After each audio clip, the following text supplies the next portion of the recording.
রাজধানীর বিভিন্ন সড়ক অলিগলি পানিতে ডুবে আছে। রিকশা, অটোরিকশা ও পথচারীরা হেঁটে যাচ্ছেন হাঁটু পানি ভেঙে।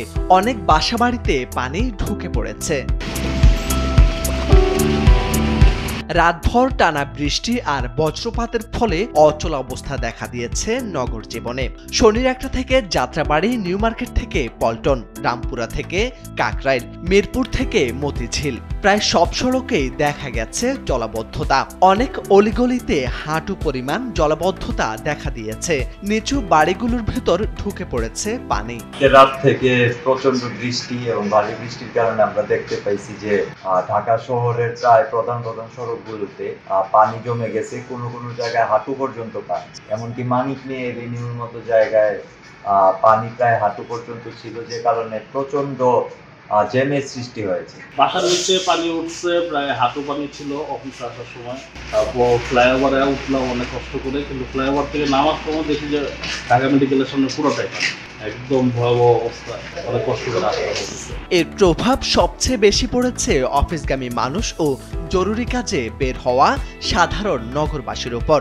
ঘন্টার পর ঘন্টা ধরে রাস্তায় দাঁড়িয়ে থেকেও গাড়ি পাচ্ছেন না অনেকেই। পথচারীরা জানান, রিকশা পাওয়া যাচ্ছে না, গাড়ি চলে না। কোথাও কোথাও জলাবদ্ধতার কারণে তীব্র জ্যামের সৃষ্টি হয়েছে। আবার কোথাও কোথাও হাঁটু সমান পানি। খুবই কষ্ট হচ্ছে তাদের।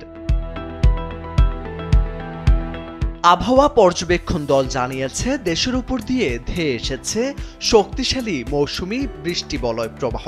৩০ সেপ্টেম্বর থেকে শুরু হওয়া এই প্রবাহ ৫ অক্টোবর পর্যন্ত সক্রিয় থাকতে পারে। সবচেয়ে বেশি প্রভাব পড়বে দেশের উত্তর, পশ্চিম ও দক্ষিণাঞ্চলে। ঢাকাতেও এর সক্রিয়তা থাকবে বেশ ভালোভাবেই।